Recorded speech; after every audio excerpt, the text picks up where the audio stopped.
দাজ্জালের এই ফিতনা থেকে ঈসা আলাইহিস সালাতু ওয়াস সালাম যখন মুমিন এবং মুসলমানদের মুক্তি দিবেন, তখন আল্লাহ ঈসা আলাইহিস সালাতু ওয়াস সালামকে বলবে, যেই নবীর হাতে পৃথিবীর সবচেয়ে বড় ফিতনা ধ্বংস হলো, সেই নবীকে আল্লাহ বলবেন যে এখন যারা বের হবে তার সাথে তুমিও পারবে না। দাজ্জালের সাথে তো মুমিন মুজাহিদেরা পারেনি, তুমি ঈসা তোমাকে পাঠালাম, তুমি পেরেছো। এখন যারা বের হবে তাদের সাথে তুমিও পারবে না। অতএব মুমিন মুজাহিদদের নিয়ে তুর পাহাড়ে আশ্রয় নাও। এখন বের হবে ইয়াজুজ মাজুজ, এদের সাথে আমার কোনো বান্দা এদের মোকাবেলা করতে পারবে না। এদের সংখ্যা এত বেশি যে রাসূল সাল্লাল্লাহু আলাইহি ওয়াসাল্লাম বলছেন, আদমের সন্তানের প্রত্যেক 1000-এ 999 জন জাহান্নামে যাবে। প্রত্যেক 1000-এ 999 জন জাহান্নামে যাবে, আদমের সন্তান প্রত্যেক 1000-এ। তো সাহাবীরা হতাশ যে প্রত্যেক 1000-এ যদি 999 জন জাহান্নামে যায়, তাহলে আমাদের জান্নাতে যাওয়ার কোনো সম্ভাবনা নাই, আমরাও তাহলে জাহান্নামে। তখন রাসূল সাল্লাল্লাহু আলাইহি ওয়াসাল্লাম বলছে, হতাশ হওয়ার কিছু নাই। প্রত্যেক 1000-এ যে 999 জন জাহান্নামে যাবে, এই 999 জনের বেশিরভাগই ইয়াজুজ মাজুজ। ধরেন আল্লাহ নবী তো নির্ধারিত করে বলেন, আমরা যদি অনুমান করি, কথার কথা বলতেছি, যে প্রত্যেক 1000-এর 900 জন হচ্ছে ইয়াজুজ মাজুজ, আর বাকি 100 জন হচ্ছে স্বাভাবিক মানুষ। বাকি 100 স্বাভাবিক মানুষের 99 জন যাবে জাহান্নামে, 1 জন যাবে জান্নাতে, কথার কথা বলতেছে। তাহলে ইয়াজুজ মাজুজের সংখ্যা কত হতে হবে? তাহলে ইয়াজুজ মাজুজের সংখ্যা নিদেন পক্ষে ন্যূনতম আদম আলাইহিস সালাতু ওয়াস সালাম থেকে নিয়ে কিয়ামত পর্যন্ত যা মানুষ হবে তার 900 গুণ হতে হবে,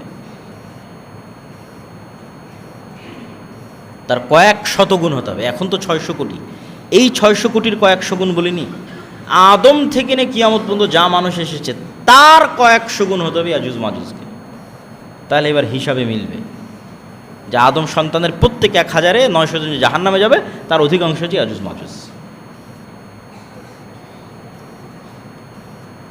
তো ইয়াজুজ মাজুজ আদমের সন্তান।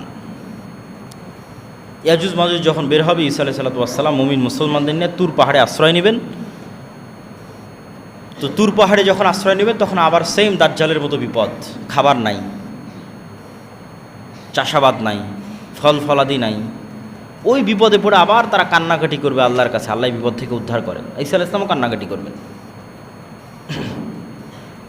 তখন আল্লাহ বিশেষ এক রোগে আক্রান্ত করে ইয়াজুজ মাজুজকে ধ্বংস করবেন। ধ্বংসের বর্ণনা হাদিসে এভাবে আছে, কামাউতি নাফাসিন ওয়াহিদ। একটা মানুষ মারা গেলে যেমন হয়, লক্ষ লক্ষ কোটি কোটি ইয়াজুজ মাজুজ এরকম একবারে একসাথে at a second, at a moment মারা যাবে। কেউ আগে কেউ পরে হবে না, একসাথে সব 1 সেকেন্ডে শেষ।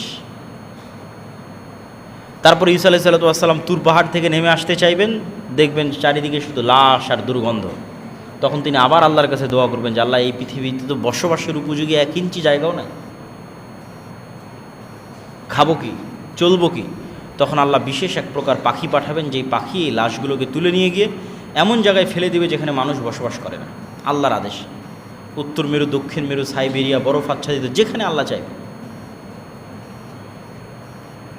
তারপরে ঈসা আলাইহিস সালাতু ওয়াস সালাম নেমে আসবেন, আকাশ বৃষ্টি বর্ষণ করবে, জমিন ধুয়ে মুছে সাফ হয়ে যাবে, এবং 7 বছর ন্যায়ের শাসন চলবে। এই ন্যায়ের শাসনের পর এক মৃদু বাতাসে ঈসা আলাইহিস সালাম সহ মুমিন মুসলমান সবাই মারা যাবে, শুধু ফাসেক ফাজের থাকবে। এই ফাসেক ফাজেরদের মধ্যেই যত হাদিস আপনারা শুনেছেন, যে আল্লাহর নাম নেওয়ার কেউ থাকবে না, কোরআন পড়ার কেউ থাকবে না, লা ইলাহা ইল্লাল্লাহ বলার কেউ থাকবে না, কুকুর শ্রীগালের মতো খোলা মাঠে জেনায় লিপ্ত হবে, এগুলো এখন, তার আগে নয়। ঈসা আলাইহিস সালামের আগে এগুলো নয়। ঈসা আলাইহিস সালামের আগে মানুষের ঈমান এমন লেভেলে পৌঁছে যাবে, এমন লেভেলে পৌঁছে যাবে যে তারা দাজ্জালের ফিতনাকেও মোকাবেলা করতে পারবে।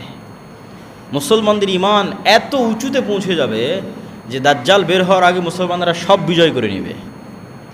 এই ভারত বলেন, মসজিদে আকসা বলেন, তুরস্ক বলেন, ইউরোপ বলেন, সারা বিশ্ব মুসলমানরা বিজয় করে নেবে।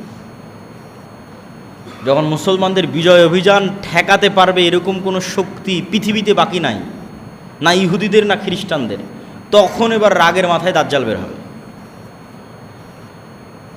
তাহলে যেই মুসলমানেরা সারা পৃথিবী বিজয় করবে, সেই মুসলমানদের কাছে তখন নতুন কোনো নবী থাকবে না, নতুন কোনো কোরআন থাকবে না, নতুন কোনো হাদিস থাকবে না। এই কোরআনই যা আমরা পড়ছি, এই হাদিসই যা আমরা পড়ছি। তো ফলত ঈসা আলাইহিস সালামের পূর্বে এগুলো হবে না, যে কোরআন নাই, কাবা ঘরে হজ নাই, লা ইলাহা ইল্লাল্লাহ নাম নেওয়ার কেউ নাই, না। ঈসা আলাইহিস সালামের আগে তো মুসলমানরা বিশ্ব বিজয় করবে, দাজ্জালের আগে, দাজ্জালের পূর্বেই। তাহলে এগুলো হবে কখন? ঈসা আলাইহিস সালামের মৃত্যুর পরে। ঈসা আলাইহিস সালামের আসার আগ পর্যন্ত জ্ঞানের চর্চা থাকবে না, শুধু ইসলামের চর্চা থাকবে না, শুধু সর্বোচ্চ পর্যায়ে পৌঁছে যাবে, তার সর্বোচ্চ চূড়া এবং শিখরে পৌঁছে যাবে।